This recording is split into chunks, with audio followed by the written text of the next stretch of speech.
Hi, I'm Diana Montford, the world's first transgender television journalist, born male, became female. And that was a long time ago, both when I was born and when I transitioned. And long time ago is the key phrase, because now we're going to talk about SAGE, senior action in a gay environment. If you're gay, if you're LGBT, and yes, T is under the umbrella, trans is fine with SAGE now. It wasn't always, but it is now. We all need help sometimes, and we all need companionship, and we all need to connect to others like ourselves. And many of us who are LGBT did not have children, do not have a long-term partner, and it's good to have friends. As Bette Midler saying, you gotta have friends. Anyway, we're going to discuss SAGE with someone who was on the board of SAGE for many years, Mr. Ken Greenstein, who is a lawyer, who is, yes, gay, who's going to tell us all about SAGE and what it can do for us. Mr. Ken Greenstein. Hi, Diana. Hi, Ken. How are you? I'm good. Good. SAGE. Now, what is SAGE all about? SAGE is about the care and aid to gay men and women, LGBT, certainly including transgender, but maybe when I was first involved, that subject was never even discussed. So it's come along in an interesting way in recent times. But there was, way before my time, I think in the early 80s, late 70s, early 80s, a group of men and women, mostly social workers, decided that gay men and women, especially older gay men and women, and I think older men, probably 55 or older, painful though that number is, needed some assistance and needed some guidance in a very rough time with all the problems that gay and lesbians had at that time. And they didn't even realize that AIDS was just around the corner. Oh, we should talk about that, but that was definitely something that wasn't even thought about or anticipated. So they came together. They were mostly professional social workers or people, partners or very close friends of social workers. And I didn't know those people. That was all a little before my time. Right. That must have been in the late 70s into the early 80s.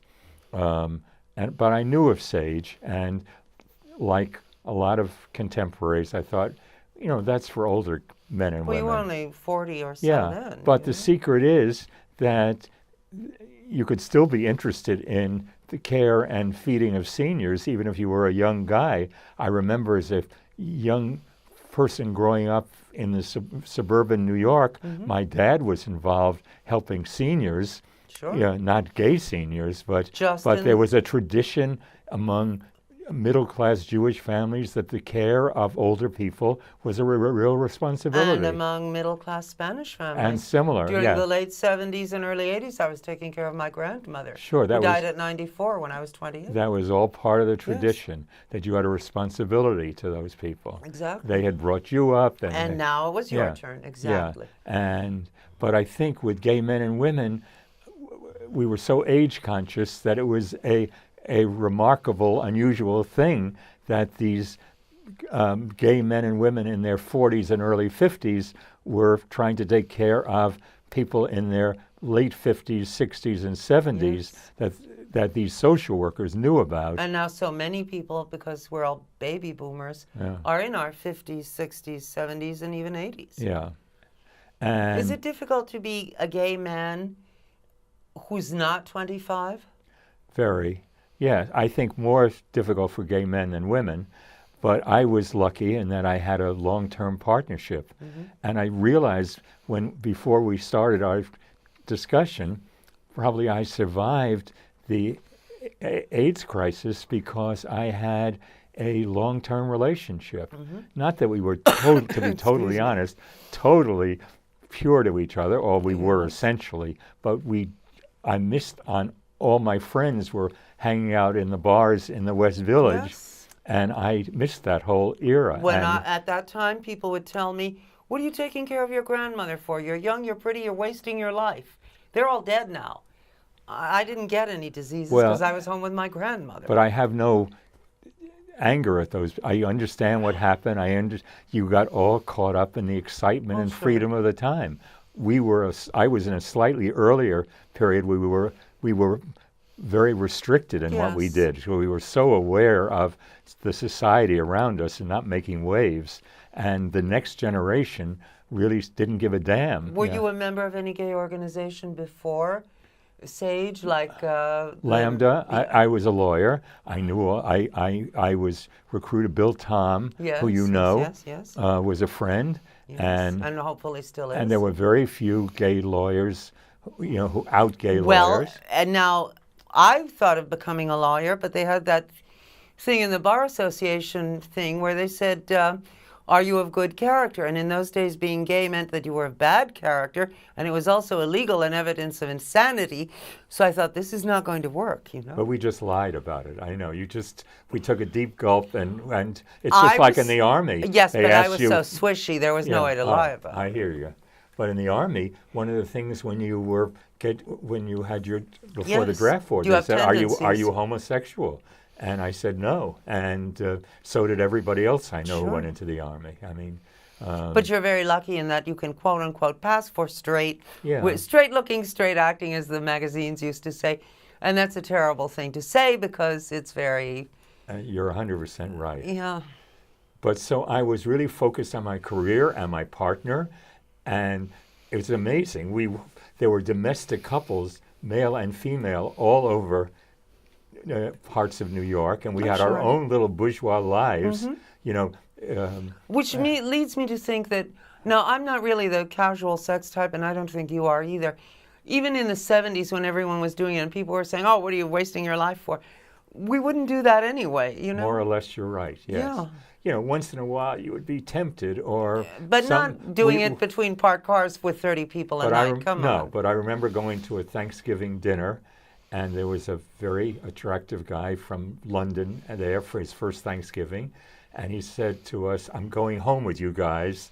And I would, in a million years, we would never have done that. And of course, we did it, and it was fun. Yeah. And it was no big deal, Yeah. But of course, he said both of you, which Yes, makes a of big course. difference. Yes, and that's what he was interested in, really. I mean, and that's what and there were a lot of those things going on. Sure. Without going to the Limelight and all the Yeah. really wild bars in the West Village. You mean the Limelight, not the famous disco, Yeah. the Limelight before that? Exactly. I remember, oh boy, Yeah. oh God, do I Yeah. remember the Limelight. Yes. Every now and then I'd leave New Jersey and come to Manhattan. Holy dude, yes, I remember being drunk out of my mind in the Limelight. Well, once in a while, we'd go just for the fun of it and have a drink and look around. Only one? Well, once in a while, I said. Yeah. But It was a lot of fun. But getting back to Sage, which I think is important. Yes. Sage was piddling along in the 70s and in the 80s. They did good work. We had very little money. They had very little money. But whatever they did, I'm sure that's changed now because so many people are now older. that's changed everything, Yeah. Diana. But I had a client that I brought into the firm, a company called Marvin Alexander, Inc. Marvin Alexander was a very talented guy. He had one of the leading lighting companies in New York, especially for high-end, very wealthy families all over the world. And he had been recommended to me, and he was liking the legal work I was doing for him, and he was the chairman of the board of Sage. That's how I really Wonderful. got involved. And he really pushed me to get involved, and I was ready, like a lot of young lawyers, to do other things. It was always in our mantra that was a responsibility we had as Yeah, lawyers, sure. and I was interested in that. And the idea of helping older people was intriguing.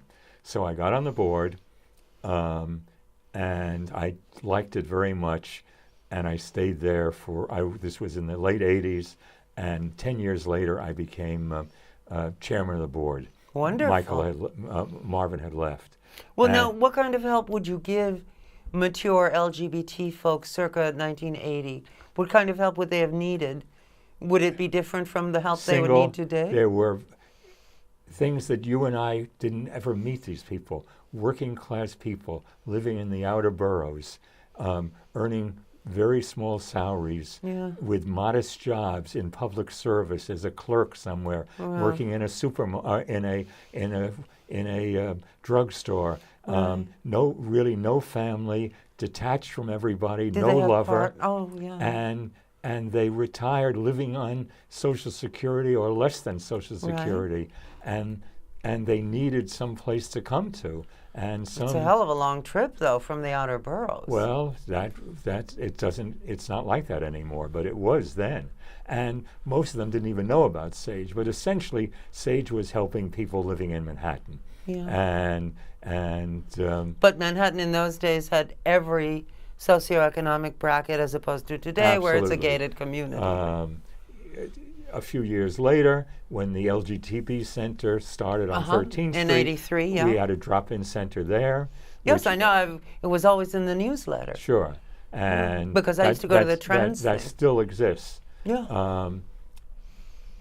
I was there at a very significant time. We started the annual event as a fundraiser. You mean the garden party? Well, no, we had a annual event which was charged people in those days. I think $100 or $150. The to SAGE come. event. Yes, but not at the LGTB, at a hotel, or we had it at Merkin Hall, up near Lincoln Center. Yeah. And if we had 150 people come, paying $100, Yeah, we that's thought we were great. doing great. And you were. Today, Oh, you please, have well, everyone's old 700 now. people Yeah. with every law firm and accounting firm and ad agency in New York taking tables. Especially the ones that specialize in estates and wills. Yes, but Yeah. even more than that, every big ad agency, the accounting firms, the law firms, because there are gay men and women scattered through all of those institutions. Yes, but now. also and we're out, not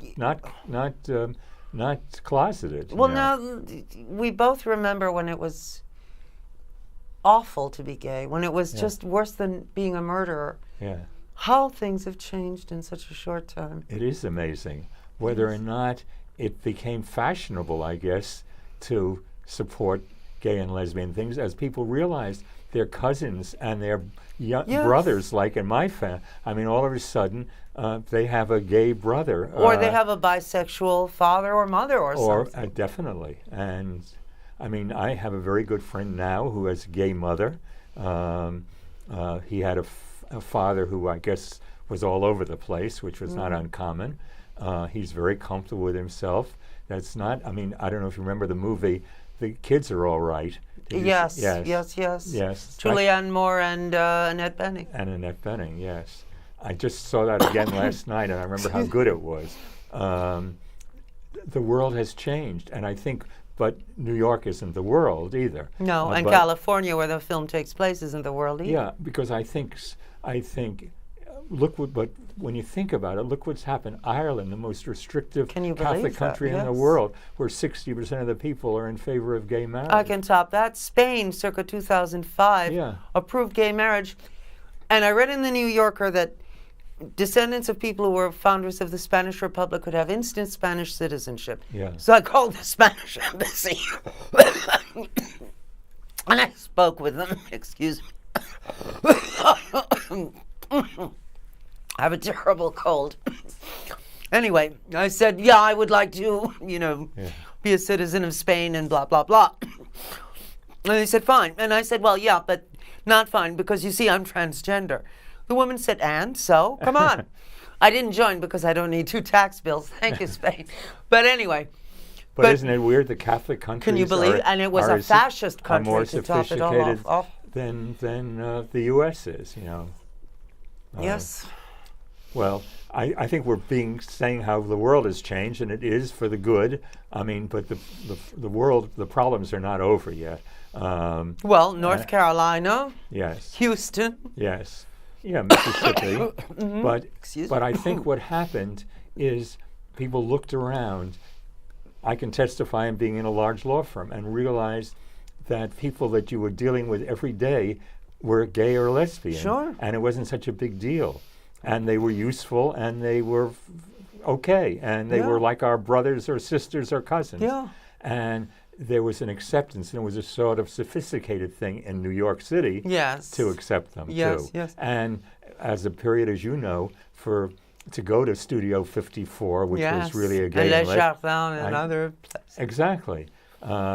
But at the same time, I see middle-class guys in my law firm who knew all about. We never discussed it; it was considered Yeah, not yeah, appropriate. sure. But they knew I had a partner, and I was doing a good job, and that was fine. Mm-hmm. And they patted themselves on the back and thought that made them very liberal. Yeah. But who knew? But it has changed, but Sage grew. But we had an aging thing in the gay and lesbian community, especially among the men more than the women, where I used to go to Lambda to try to solicit people to get involved in Sage. Right. And they would say, I'm too young for Sage. I'm 50 years old. That's Yeah, for yeah. 80-year-olds, you know.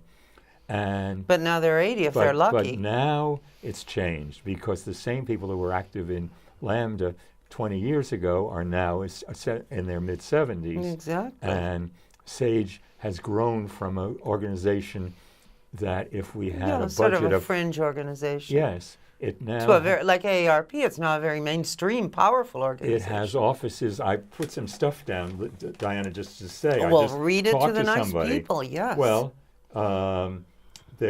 we now have, besides New York City office, there are offices in District of Columbia, in Los Angeles, in Chicago, in Miami, in St. Louis.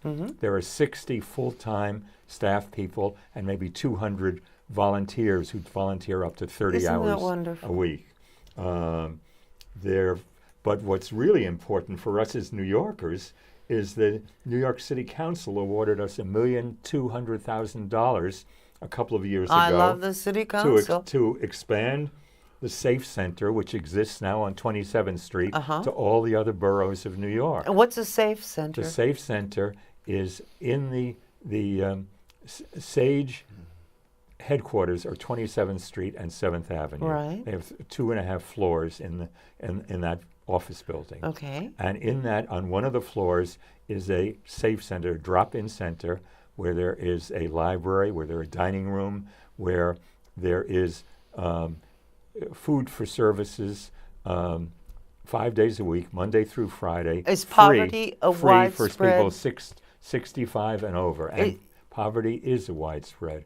Maybe problem? not poverty as people Genteel poverty, then. Genteel poverty is a very good way of putting Yes. it. Yes. They're living on $38,000 a year in Social Security and a few bucks in savings. And it's pretty hard to And live. savings don't last It's pretty 98 hard years. It's yeah. pretty hard to live in New York on $38,000 or $40,000 a year. Yes. You know, even if you had a rent-stabilized apartment. Yes, yes. And a lot of people don't even have that. Which is horrifying. How do yeah. they survive? Well, you live in certain places in Queens, which are less. You Yes. share an apartment with two people you hardly know. Golden Girls, yes. Yeah, exactly. Yeah. I mean, it's a different world.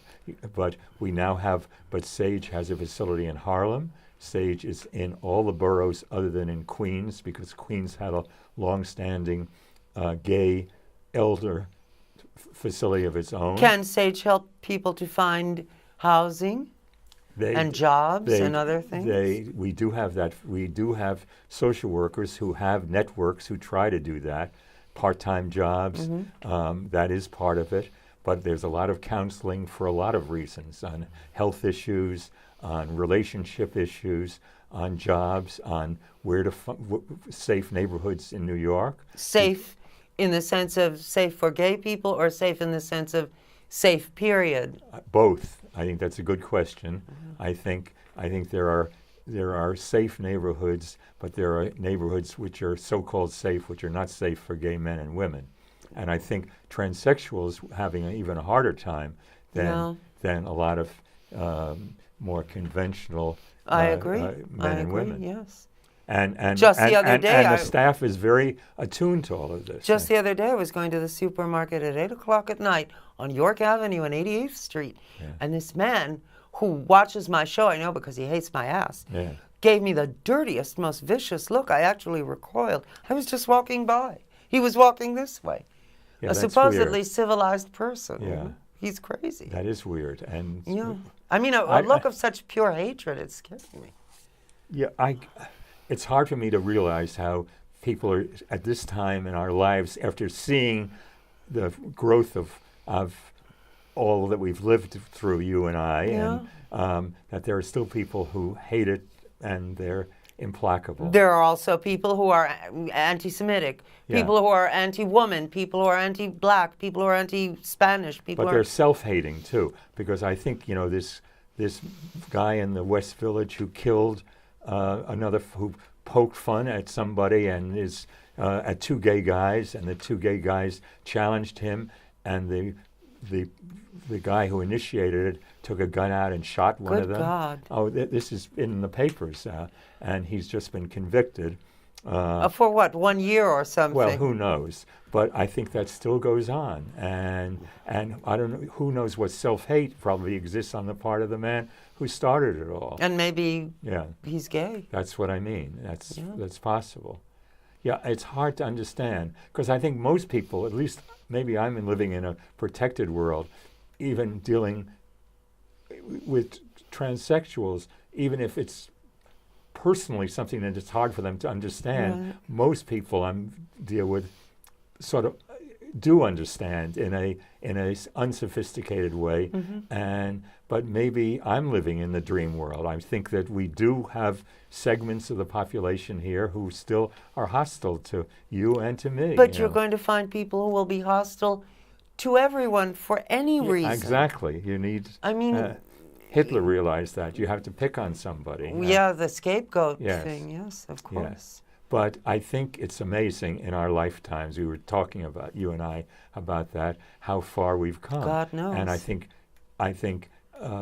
again, aging was a very big thing for men, more than I think gay men, more than gay women, who I think almost prided themselves on getting older. Not only, but I've been an actress all my life, and gay men are more concerned with aging than actresses. I think that's true. But the acceptance of sage, there's still lots of people who wouldn't touch stage with gay men with a 10-foot pole. They also won't join AARP. Oh, I don't want to. But that's their problem. I know. But I it agree. But it is changing. I'm a proud member of AARP, and I'm certainly going to join SAGE. So all there right. you go. Well, 55 is what we. Oh, honey, I'm about to turn 60. Oh, well, you're too young for all of. No. What? 5 minutes. 5 minutes, the disembodied voice. We heard it. That's our wonderful director, Ryan Stillwagon, telling us we have 5 minutes, now 4.5. So, But I do see a couple of things I do want to talk about. SAGE is now even involved in programs that the White House runs. I mean, I think what's happened is on the highest levels of the government, they realize that gay and lesbian men and women and transgenders too, because that's what LGBT stands for, are an important segment of the society. And we are everybody's brothers, sisters, daughters, sons, fathers, mothers, husbands, wives, and Diana, insurance agents. Yeah, I don't think people realize that. As people came out of the closet, other people who looked around and they said, "My God, I know this guy," or "I know this woman." Well, I was shocked when Rock Hudson was gay. Rock Hudson, I couldn't believe it. I know. How can people contact SAGE? Do you have a contact? Yeah, I do. I think I have the phone number. Yes, the phone number of SAGE in New York is 212-741-2247. Can you repeat that? Yes, 212-741-2247. And if you call and say, "I'm recently out," or "I want to talk to somebody about aging issues," or somebody about economic issues, or a social worker, or "I just want to I want to know about your library and about dining because I'm on a very small budget," because it's free for men and women over 65. That's wonderful. They'll give you free lunch or dinner, or free lunch and dinner at SAGE. That's beautiful. That's great. So call, tell the receptionist, who's usually a volunteer, male or woman, what your problem is or what you want to talk about, and they'll put you in touch with the right person. Yes, and if you live outside of New York and you're watching this, just either go online and look up SAGE, or look in the phone book, call your nearest SAGE. They're dotted all over the U.S. And Diana, and if you call the main number, the New York number of SAGE, and say, I live in Milwaukee or I live in Los Angeles, they will tell you the number to call there. Okay. So let me just say in a minute, there are offices of Sage in besides New York, in District of Columbia, in Los Angeles, in Chicago, in Miami, and St. Louis. But there is something called SageNet, which are in there are 28 affiliates of Sage in 20 different states. Wonderful. So they know, the receptionist knows how to contact these people. Okay, and that's great. Now remember, if you're hungry and you're over 65 and you don't have any money, go to the nearest Sage place For free dinner. and they will give you free food. And just eat and be happy and meet nice people who will nurture you and help you as far as they can. So don't be afraid, you know. Everyone talks about young people, but older people often need help too, so don't be afraid. Sage is there for you.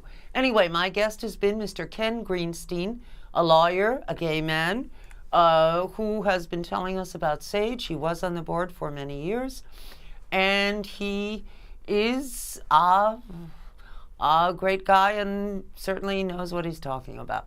I'm Diana Montford. This has been the Diana Montford Show. Thank you so much for tuning in. I love you a lot. Even if no one else loves you, I love you. And don't you dare be ashamed to go get yourself some free food at Sage. You go get it. Deal. Love you. That was great, Diana. Thank you.